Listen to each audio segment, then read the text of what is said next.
Hello friends, நான் உங்கள் கணேஷ். நீங்கள் பார்த்துட்டு இருக்குது டேஸ்ட் வித் அண்ணாச்சி. வீட்டில் சப்பாத்தி மிஞ்சி போச்சா, கவலையே படாதீங்க. அதை வச்சு இன்னைக்கு சூப்பராக குழந்தைங்க முதல் பெரியவங்க வரைக்கும் விரும்புகிற மாதிரி ஒரு சூப்பரான ஸ்நாக்ஸ் தான் இன்னைக்கு செய்ய போகிறோம். வேறு லெவல் டேஸ்ட்டில் இருக்க போது கண்டிப்பாக நீங்கள் ஒரு முறை செஞ்சு பார்த்துட்டு நீங்களே ஆச்சரியப்படுவீங்க. அந்த அளவுக்கு ஐயோ இதில் இருந்தால் செஞ்சோம் அப்படின்னு நீங்களே ஆச்சரியப்படுற அளவுக்கு இருக்கும். வாங்க அந்த அருமையான இந்த ஈவினிங் ஸ்நாக்ஸை எப்படி செய்யலான்னு வீடியோக்குள்ளே போய் பார்க்கலாம். அதுக்கு முன்னாடி நம்ம சேனலை சப்ஸ்கிரைப் பண்ணாதவங்க பண்ணிக்கோங்க. இப்போ வீடியோக்குள்ளே போகலாம்.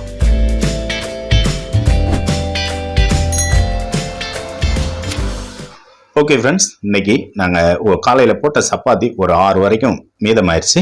அதை நான் இப்போ எடுத்து வச்சுருக்கேன். இதில் தான் இந்த அருமையான ஸ்நாக்ஸை நம்ம செய்ய போகிறோம். அது காலையில் போட்டதாக இருந்தால் கூட இப்போ வரைக்கும் அது நல்லா சாஃப்டாகவே இருக்குது, பார்த்தாலே உங்களுக்கு தெரியும். ஓகே ஃப்ரெண்ட்ஸ், இப்போ இந்த நம்ம சப்பாத்தியை நம்ம இதை குட்டி குட்டியாக கொஞ்சம் கட் பண்ணி எடுத்துக்கலாம். ஒரு சாப் கட்டரில் வச்சு ஒரு 1 இன்ச்சு சைஸுக்கு நம்ம இதை கட் பண்ணி எடுக்கணும். கட் பண்ணி இதை நம்ம பொரிக்கிறப்போ கொஞ்சம் சின்ன சின்னதாக வெட்டி எடுத்தால் நம்ம செய்கிறதுக்கு அந்த டிஷ் நல்லா இருக்கும். அதனால் நான் நீள்வாக்கில் ஒரு 1 இன்ச்சு சைஸ்லையும் அப்புறம் குறுக்கு வாக்கில் 1 இன்ச்சு சைஸுக்கும் நான் இப்போ கட் பண்ணி எடுக்க போகிறேன்.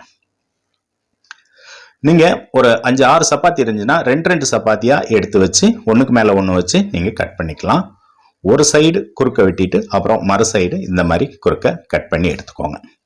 பார்த்தாலே தெரியும் உங்களுக்கு அதோட சைஸ் கிட்டத்தட்ட 1 இன்ச்சு சைஸில் இருக்கு. இந்த மாதிரி நீங்கள் இருக்கிற எல்லா சப்பாத்தியுமே கட் பண்ணி எடுத்துக்கோங்க. நான் எல்லாத்தையுமே இந்த மாதிரி கட் பண்ணி எடுத்துக்கிட்டேன். இந்த அளவுக்கு கட் பண்ணி எடுத்துக்கோங்க. ஓகே ஃப்ரெண்ட்ஸ், இப்போ நம்ம கட் பண்ணி எடுத்த இந்த சப்பாத்தியை பொரிச்சு எடுக்க போகிறோம்.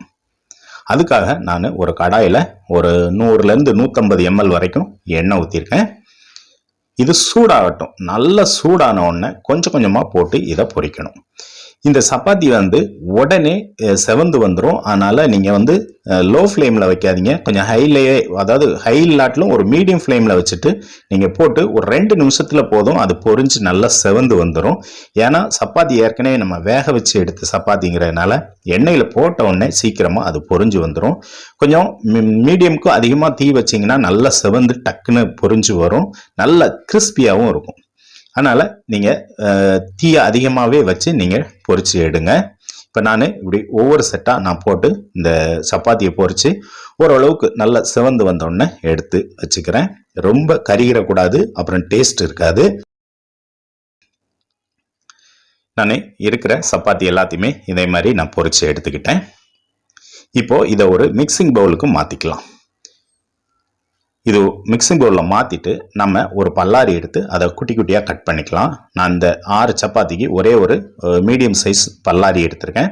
பல்லாரி வெங்காயத்தை நல்லா ஃபைனாக சாப் பண்ணிக்கோங்க. நல்லா குட்டி குட்டியாக சாப் பண்ணணும். பெருசு பெருசாக போட்டிங்கன்னா சாப்பிடும்போது அது நல்லா இருக்காது. அதனால் எவ்வளவு உங்களுக்கு ஃபைனாக சாப் பண்ண முடியுமோ அந்த அளவுக்கு சாப் பண்ணி எடுத்துக்கோங்க. ஒரு வெங்காயத்தை இப்போ நம்ம கட் பண்ணி எடுத்தாச்சு. அதே மாதிரி ஒரே ஒரு தக்காளி பழம், ஒரு நல்ல பெரிய சைஸ் தக்காளி பழம் ஒன்று, அதையும் குட்டி குட்டியாக கட் பண்ணி எடுத்துக்கலாம். நம்ம தக்காளி பழம் சேர்க்கும்போது இதோட டேஸ்ட் நல்லா இருக்கும். அதனால் கண்டிப்பாக தக்காளி பழத்தை நீங்கள் கண்டிப்பாக சேர்த்துக்கோங்க. ஒரு தக்காளி பழம், ஒரு பெரிய சைஸ் பல்லாரி. இது போக காரத்துக்கு நான் ஒரே ஒரு பச்சை மிளகா சேர்க்குறேன். உங்களுக்கு மிளகா காரம் பிடிக்கலன்னா மொத்தத்துக்கே நீங்கள் மிளகு பொடி சேர்த்துக்கோங்க. நான் ஏற்கனவே மிளகு பொடி கடைசியில் சேர்க்குறேன்.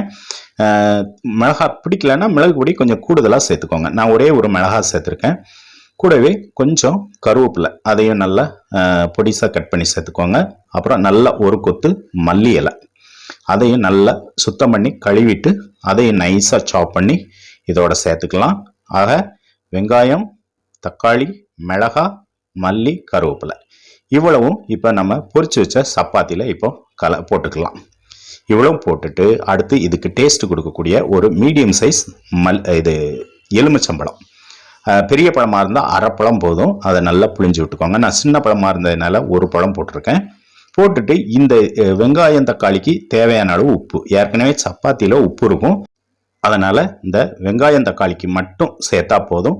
கூடவே ஒரு அரை ஸ்பூன் அளவுக்கு மிளகு பொடி, நீங்கள் மிளகா சேர்க்கலைன்னா மிளகு பொடி கூடுதலாக சேர்த்துக்கோங்க, கரெக்டாக இருக்கும். ஒரு ஸ்பூன் அளவுக்கு சேர்த்திங்கன்னா சரியாக இருக்கும். இதை போட்டுட்டு நல்லா கலந்து விட்டுருங்க. சூப்பராக ஒன்று போல் மிக்ஸ் பண்ணி விட்டிங்கன்னா உங்களுக்கு ஸ்நாக்ஸ் ரெடிங்க. நல்ல அந்த சப்பாத்தி வந்து நல்ல முறுமுறுப்பாக அந்த தக்காளி வெங்காயம் எல்லாம் சேர்த்து சாப்பிடும்போது கிட்டத்தட்ட ஒரு பேல்பூரி டேஸ்ட் இதில் வரும். ஒருவேளை உங்கள்கிட்ட சாட் மசாலா இருந்துச்சுன்னா வேணால் கொஞ்சமாக சாட் மசாலா சேர்த்துக்கோங்க, ஆனால் தேவையில்லை. ஆனால் பக்கா டேஸ்ட்டில் இருக்கும். கண்டிப்பாக ஒரு முறை இதே மாதிரி நீங்கள் செஞ்சு பார்த்து நீங்களே ஆச்சரியப்படுவீங்க. அந்த அளவுக்கு இந்த டேஸ்ட் இருக்கும். ஸோ நீங்களும் இதே மாதிரி செஞ்சு பாருங்கள். செஞ்சு பார்த்துட்டு உங்களோட கருத்துக்களை கமெண்ட் பாக்ஸில் சொல்லுங்கள். நான் வேற ஒரு வீடியோவில் உங்களை திரும்பவும் சந்திக்கிறேன். ஓகே ஃப்ரெண்ட்ஸ், பாய்.